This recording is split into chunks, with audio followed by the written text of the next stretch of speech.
Hola profes, ¿cómo están? Bienvenidos a su podcast para maestros. Este podcast está dirigido para profesores y profesoras en Latinoamérica e hispanohablantes. Aquí les voy a contar mi experiencia como maestra internacional. He trabajado en los Estados Unidos como maestra, también en China actualmente, y quiero contarles cómo ha sido esa experiencia, cuál es el papeleo, cómo lo logré, etc. Espero les sea de mucha ayuda. Empecemos.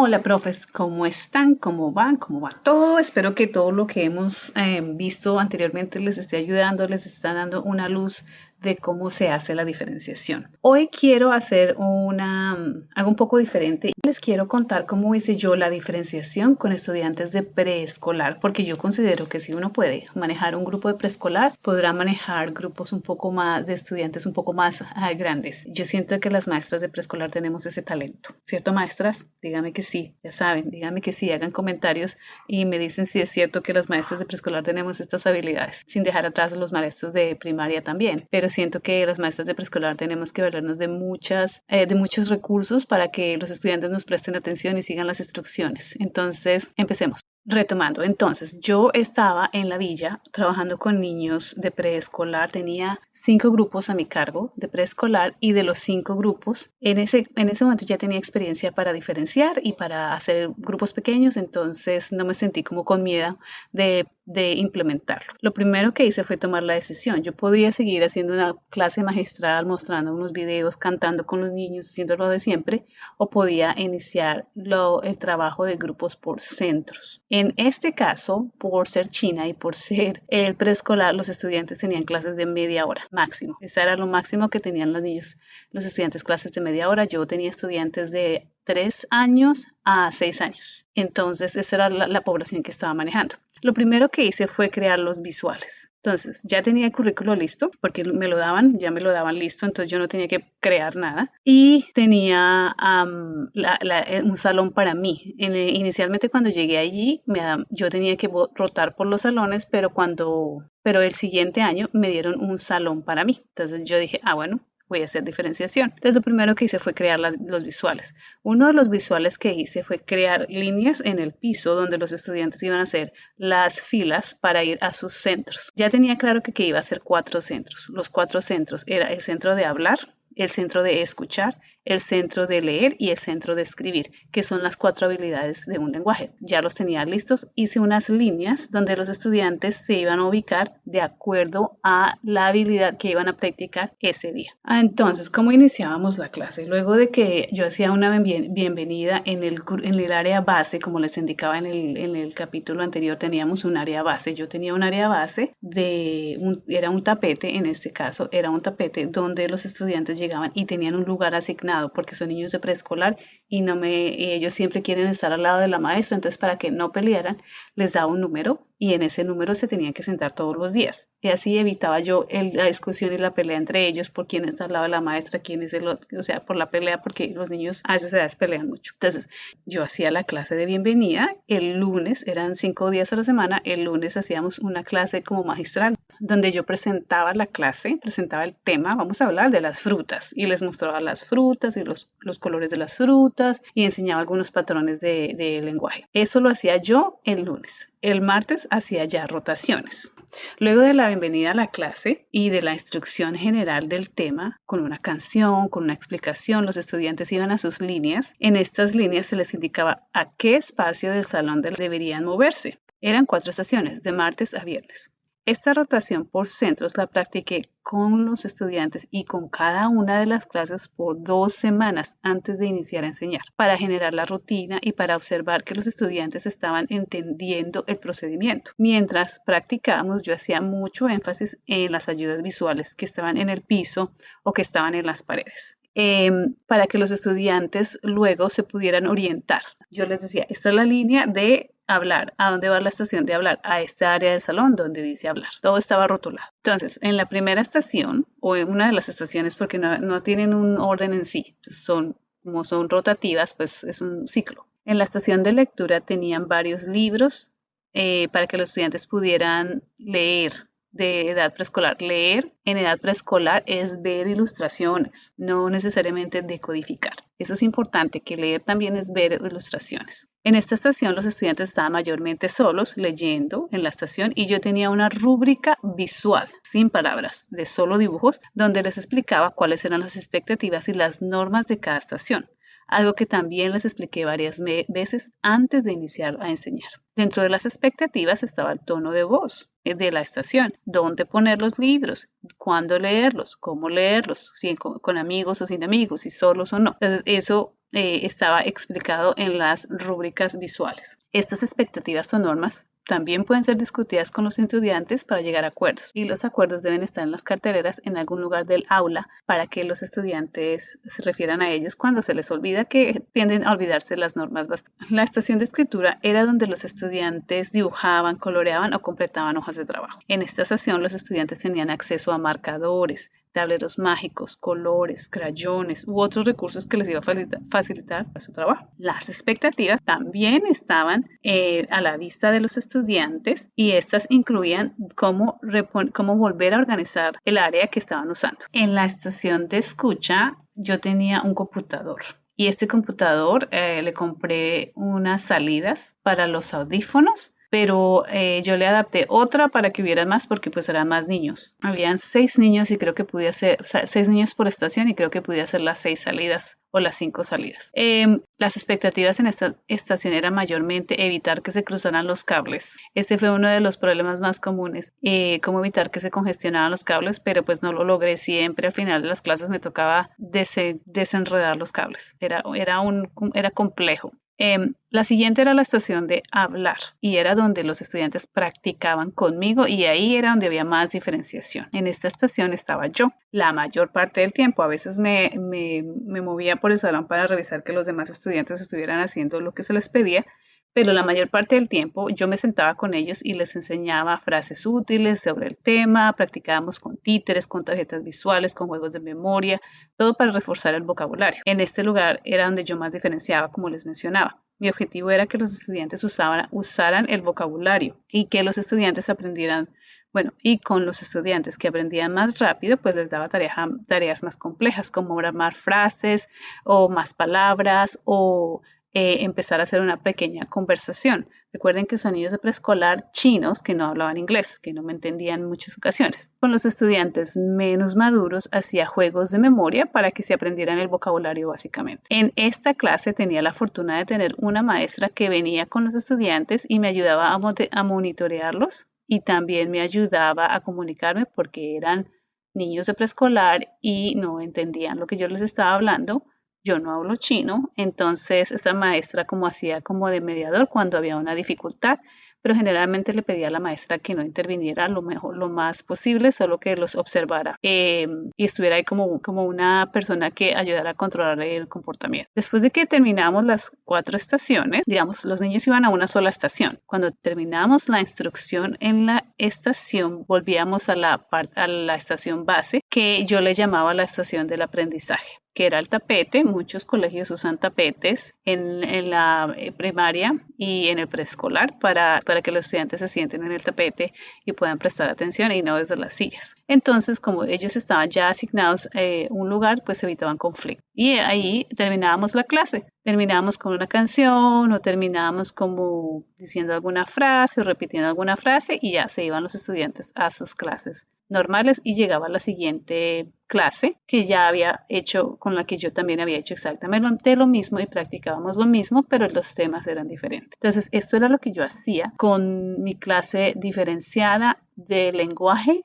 de inglés como segunda lengua con niños de preescolar. Ya con niños de primaria y con el idioma como inmersión, la diferenciación va a cambiar más y va a ser un poquito más compleja. Esto que acabo de describir se llama la estrategia de grupos pequeños. También lo pueden llamar centros o estaciones. Voy a explicar el mismo enfoque en otro contexto. Entonces, lo primero que debe uno organizar, ya hablamos de la logística, ¿no? Entonces, en el caso de una clase de idioma o en una clase de otro tema, puede ser historia, ciencias sociales, lo que quieras, donde hay tiempo, donde hay unos bloques largos, hay personas que tienen bloques largos de enseñanza, grupo, se pueden hacer estaciones y estas estaciones se pueden rotar de la siguiente manera. Yo les voy a contar cómo yo lo hago. En mis clases de idioma, esta vez vamos a hablar de el idioma como inmersión. Es donde vamos a tener a los estudiantes que no hablan el idioma, por ejemplo, en el caso mío los chinos, o en el caso mío también cuando estaba en Estados Unidos, los estudiantes hablaban inglés y no español, y yo les enseñaba español. Entonces, teníamos 4 centros. El centro de tecnología. En este centro, que en Estados Unidos teníamos computadores también en el aula, en este caso en China tenemos iPads, tablets. La diferencia es bastante. Pero digamos, en el caso de tener computadores en el aula, en mi caso teníamos 3 computadores en el aula y estos 3 computadores lo mismo hacían, yo les compraba estas salidas de audífonos y podía tener a los estudiantes en salidas de audífonos o los ponía a trabajar en grupo. En este centro habrá páginas web. En el caso de Estados Unidos teníamos una especie de página web donde podíamos poner todas las páginas web. Se llamaba Symbaloo. No sé si todavía la usan. Pero en el Symbaloo teníamos abríamos el Symbaloo y poníamos las páginas web donde queríamos que los estudiantes estudiaran, trabajaran, reforzaran. Entonces estaban actividades de lectura, estaban de canciones, actividades de manejo del alfabeto y de conciencia fonológica. Entonces les poníamos esas actividades y los estudiantes lo que hacían, esto también fue con entrenamiento, como son niños de primero y primaria en este caso, toca enseñarles a manejar el computador. Digamos, en nuestro caso, cuando estaba en Estados Unidos, los estudiantes no tenían la menor idea de cómo manejar el mouse, o el ratón. Entonces nos tocó enseñarles a manejar el ratón para poder empezar con esta estación. En el caso de China, los estudiantes no deben saber manejar el mouse porque ya no hay, pero la mayoría de los estudiantes tienen iPads o tienen tablets. Y en un colegio, el colegio proveía las tablets para los estudiantes. En otro colegio, los estudiantes traían su propia tablet o iPads. Generalmente son iPads, es muy famoso. Entonces era mi centro de tecnología y para mí el centro de tecnología era un centro de escucha. Es donde los estudiantes aprenden a identificar, en el caso del inglés en China, tienen unas páginas web donde los estudiantes escuchan libros y después les hacen preguntas sobre los libros que escucharon. Ya cuando saben leer, les piden que lean. Está el centro de escritura. Aquí tengo algunas guías de trabajo del tema que estamos trabajando. Generalmente está relacionado con fonemas, con sonidos, los estudios que deben completar, trabajo independiente de escritura, cuando ya empiezan a escribir bien, entonces ya les pido que hagan cartas, que hagan informes a la edad, ¿no? Uno dice informe y suena, no, pero es una edad, a la edad de ellos. Uno simplifica las cosas a la edad de ellos, o que hagan frases u oraciones, depende de la complejidad y el nivel de madurez en el que está el estudiante, se le va a dar una tarea más sencilla o más compleja. Y está el centro de vocabulario de palabras, o como les hablaba en el capítulo anterior, en Estados Unidos se enseñan las palabras de uso frecuente de memoria, y como es inglés se tiene que enseñar así, entonces así mismo lo hacíamos así lo mismo lo hago lo hago en China y lo hacía en Estados Unidos. Teníamos un centro de vocabulario, que es un centro donde los estudiantes aprenden palabras de memoria, con juegos, etc. En este centro, en los Estados Unidos, teníamos asistente. Teníamos una persona que venía solo a esta clase a ayudarnos con solo este centro. Entonces ya yo no me preocupaba por eso, yo a ella le daba las actividades y los juegos y las palabras y ella hacía la actividad. Solo venía para esa clase, no venía para las demás clases. En China no tengo esto, pero sí tenemos un asistente que viene a observar a los estudiantes, no está trabajando con ellos, no hace ninguna actividad con ellos, pero viene y los observa. Entonces aquí yo creo algo diferente. Ya no creo juegos interactivos de palabras, sino que lo que hago es que les doy un grupo de palabras y les digo que las traten de leer y que las escriban o que las copien. O también hay libros que venden en internet, por ejemplo en Teachers Pay Teachers venden unos booklets, unos libros de palabras de uso frecuente donde los estudiantes lo que hacen es leerlas, subrayarla, colorearla, escribirla, ubicarla, o sea, es una serie de actividades Yo imprimo ese libro y en ese centro ellos hacen esa actividad. No todos los niños van a tener las mismas palabras, no todos los estudiantes van a tener las mismas palabras, van a tener diferentes palabras de acuerdo con su nivel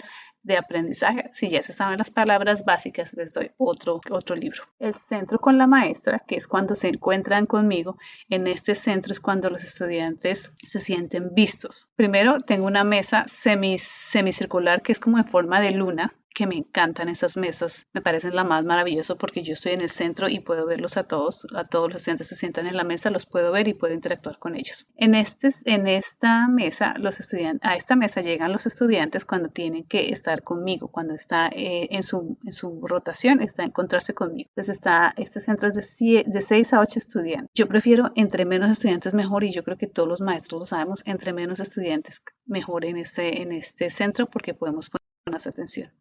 Aquí yo les enseño las habilidades de lectura.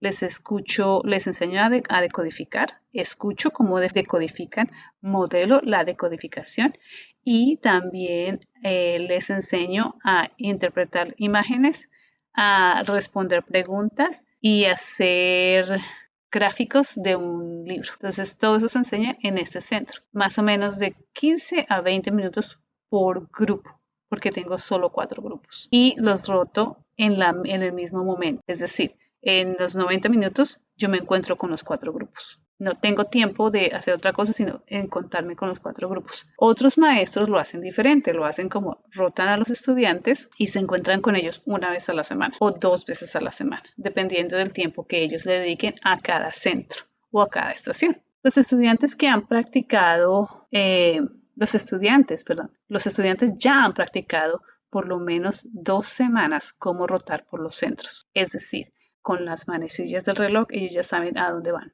que su primer centro es tal, que el siguiente es tal. O sea, por ejemplo, el primer centro es con la maestra, después con la parte de tecnología, después escritura, después palabras. Ellos ya saben cómo hacer ese movimiento en la clase. Yo ya no les tengo que decir eso a esta época del año, digamos, estamos a mitad de año. Pero iniciando el año, esto yo lo practico mucho, sin enseñar nada. No hay enseñanza, es decir, la enseñanza es cómo moverse en la clase. Por eso les hablo tanto de la logística, porque yo practico el movimiento en la clase. Si estás en el centro, porque quiero que sean independientes, necesito que sean independientes para poder hacer diferenciación. Si están dependiendo de mí, esperando que yo les diga todo cómo hacer las cosas, no va a haber diferenciación, porque voy a estar resolviendo problemas y no enseñando. Entonces, esta es una opción.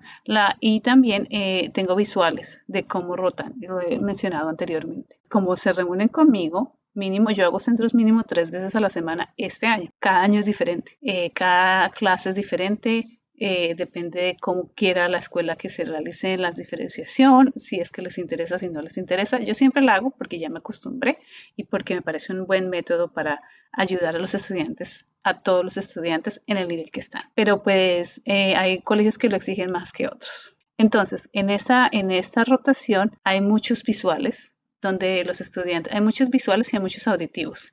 El visual es que el estudiante tiene a dónde recurrir si está perdido.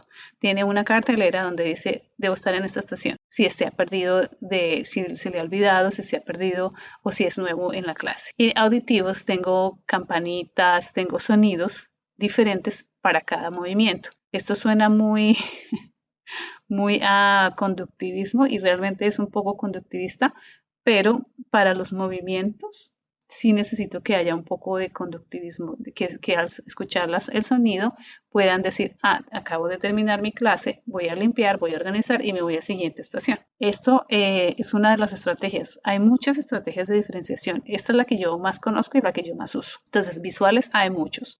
Por ejemplo, hay maestros que tienen una cosa que se llama el Daily Five o no sé cómo sería, los 5 del día o los 5 centros diarios.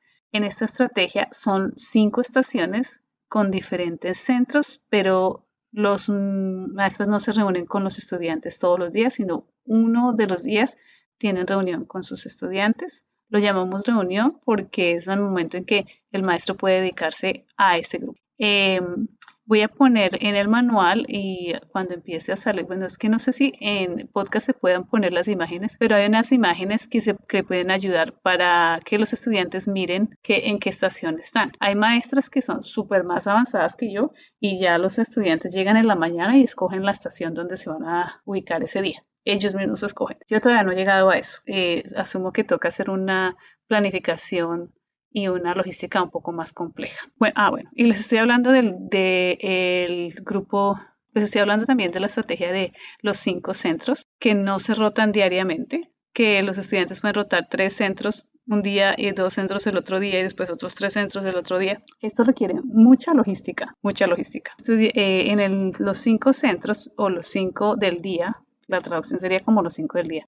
Los centros están divididos así: leer solo, trabajo de escritura, trabajo con palabras, escucha y trabajo con la maestra. Son 5. El tener 5 centros o 5 estaciones ayuda a que los grupos sean mucho más pequeños y más manejables. Yo hago 4 porque yo quiero encontrarme con ellos más seguido, pero podría ser 5. Entonces, todos los centros están diferenciados en esta estrategia y para esta estrategia sí que es importante una logística y que los estudiantes, como lo he dicho y lo sigo diciendo, practiquen cómo moverse en el aula de clase, dónde están los materiales, cuánto tiempo van a estar en esa actividad, a qué sonidos van a responder si tienen que moverse de actividad o a qué comandos para moverse de actividad y cambiar a la siguiente estación o a la siguiente actividad. Esta es una de las estrategias que yo uso. Hay más. El año pasado empecé a usar otra estrategia que se llama la agenda. Esta también me gusta mucho. Entonces, con estudiantes que son mayores, más grandes, de primaria, quinto, cuarto, no sé, y de pronto con algunos estudiantes de bachillerato, tener tableros o cuadernos donde el estudiante anote o donde el estudiante firme que terminó la actividad. Por ejemplo, está en esta estación, el maestro no tiene tiempo para mirar si está en la estación, entonces el estudiante puede decir: estoy en esta estación, y hay un cuaderno o una tarjeta donde el estudiante firma y pone terminé la actividad o si la hice o algo. Son otras estrategias que ya los maestros empiezan a crear para que uno sepa que el estudiante realizó la actividad. O tarjetas de salida. Bueno, también pueden haber clipboards, ¿cómo se llaman? No, son boards. Estos tableritos donde uno puede poner hojas, también pueden estar ahí, el estudiante anota o, bueno, en fin, hay estrategias para todo eso. Eso todo es logística. O sea, todas las actividades donde no se está enseñando es logística. Los maestros tenemos la cantidad de ideas inimaginables para manejar y para ayudar a los estudiantes, pero fácilmente se nos olvida la logística y la logística es súper importante. Bueno, entonces dejemos ahí. En la siguiente estación, perdón, en el siguiente episodio hablaremos de materiales diferenciados y hablaremos de otras estrategias, algunos materiales diferenciados, y también hablaremos de la agenda, que es la agenda y el menú, que son 2 de las estrategias de diferenciación que se pueden usar con niños, con estudiantes mayores, con estudiantes más grandes. Con los pequeños no estoy segura si se puedan usar, pero es posible que se pueden usar. Entonces les voy a contar de esas estrategias en el siguiente episodio. Nos estamos escuchando.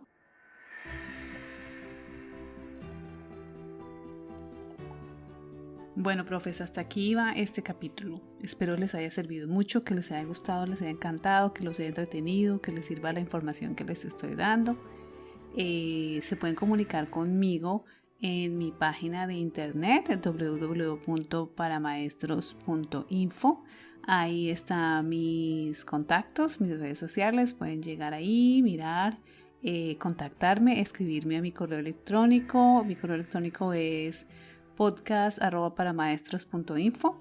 Ahí escríbanme, yo estaré muy pendiente de sus mensajes. Si quieren que les cuente algo nuevo o alguna información que les parezca interesante, que quiera que les comparta con mucho gusto, les compartiré. Solo escríbanme y bueno, nos estamos escuchando. Un abrazo fuerte y hasta el próximo capítulo. Chao.